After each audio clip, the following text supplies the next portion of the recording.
Okay, so just while we're waiting for other people to join, I want you to think back to Module 3, which was forever ago, and think about how you authentically incorporated strategies from Module 3, which was global context. Now, if you're not remembering what that was, that's when we talked about feedback protocols, peer to peer feedback, students giving feedback to teachers, students giving feedback to each other. So think about how you use that in your classroom. And then if you can drop some things you did in the chat so we can share out.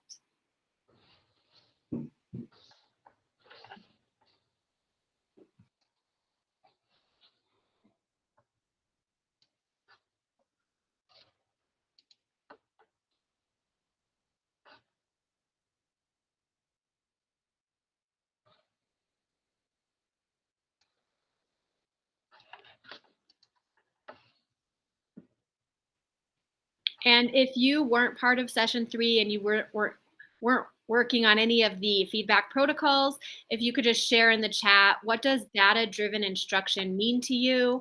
Or how do you incorporate DDI in your classroom? That would work as well. So I'll just give you some think time.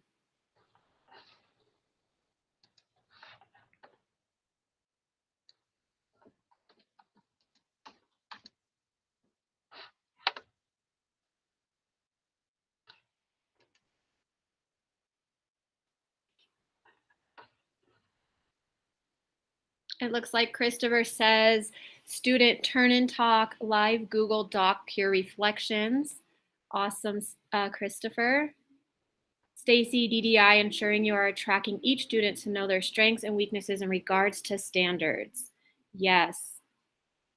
Stephen says DDI means using pooled data to best serve our students' needs.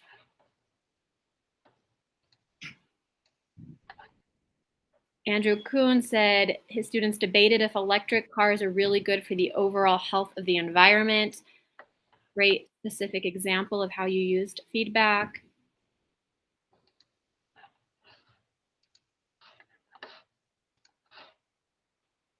Jonathan says DDI can be used in my classroom each week after analyzing data from students' formative assessments. We can target specific areas for the reteach, which comes at the end of the week.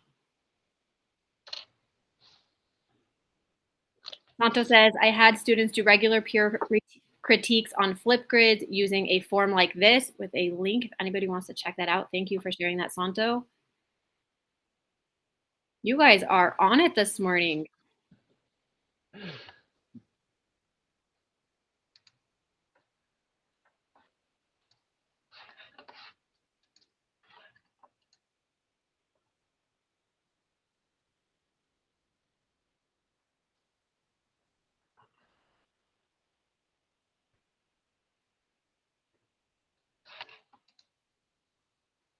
Mr. Schwederman, sorry if I did not say that correctly. My AP CSP students reviewed each other's practice create tasks using an AP rubric. So using rubrics.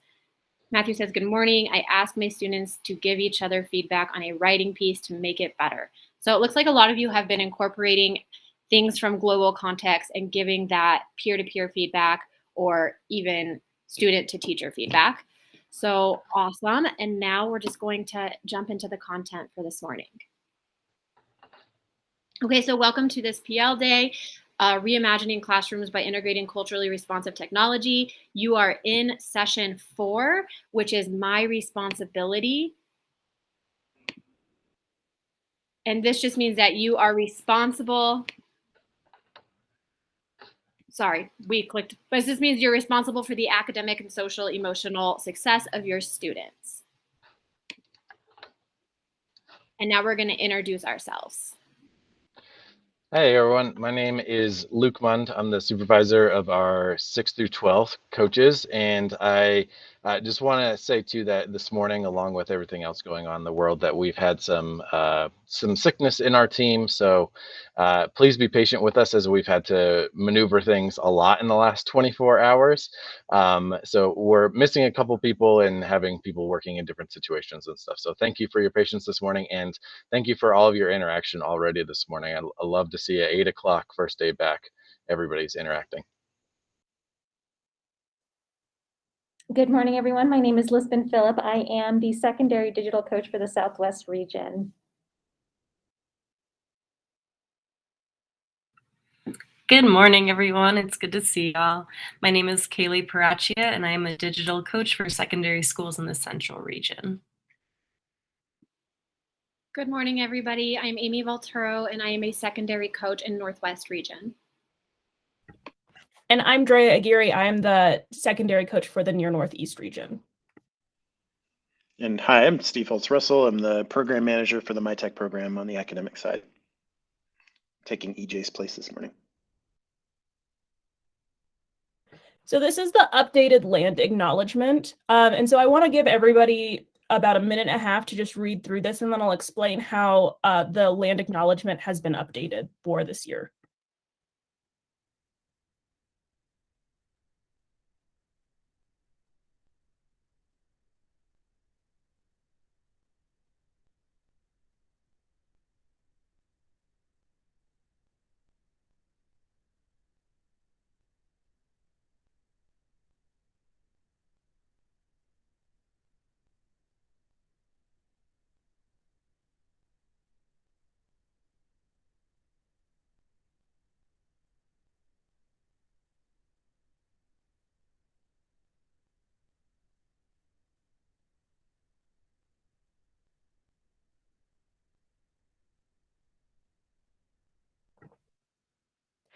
So a land acknowledgement is just a formal statement that recognizes and respects Indigenous peoples' relationship with their traditional territories.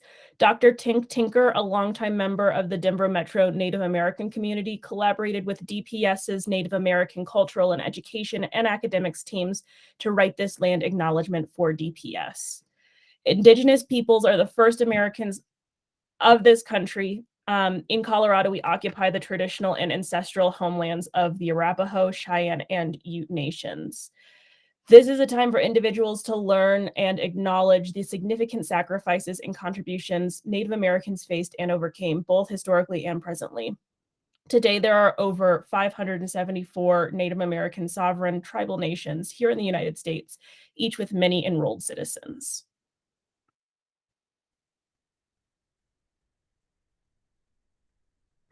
We also have our super familiar transition priorities for the 21-22 school year.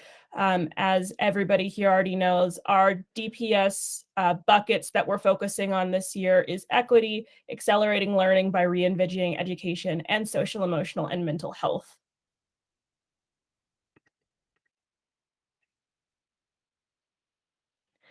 Our long-term foundation, we're combining the 6 culturally responsive mindsets in order to create full child quality education for our students here. So this graphic just, again, something that we all have seen multiple times throughout this year, explains how we are doing it and why we are doing it. And then lastly, in case that last graphic didn't do it for you, this is the same thing in a different format. So again, we have our 3 buckets, how we're doing it, and what that looks like both universally and for our local choices in schools.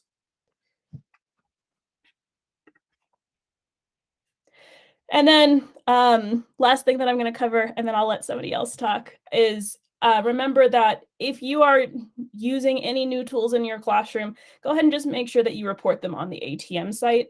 It just makes sure that parents have access to viewing what sites and tools that their kids are using in an academic setting. So again, if you're using a new tool, go ahead and make sure to update your ATM. If you need help doing that, there's a video that goes through the click-by-click process through that.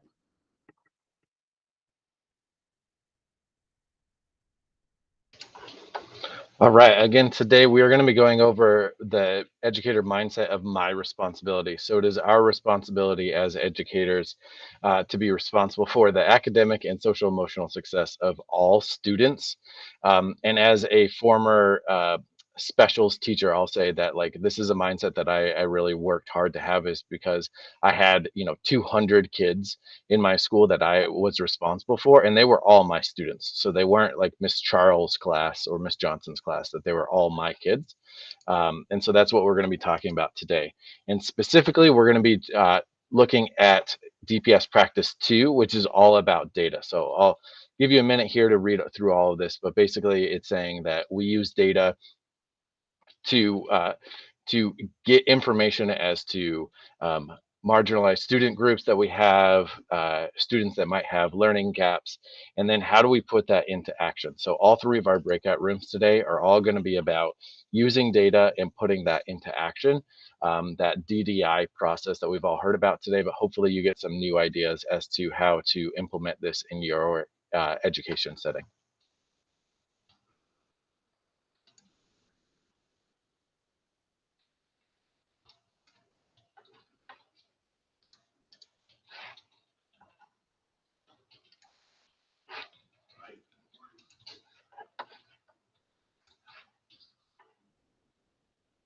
Sorry about that. So we have 3 strategies that we're looking at today.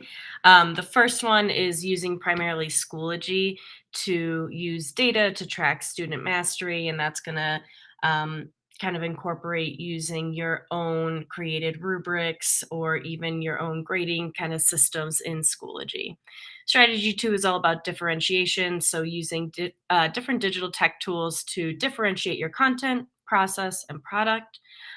We're also going to be giving a brief overview on how to create Schoology grading groups and giving individuals different assignments in Schoology.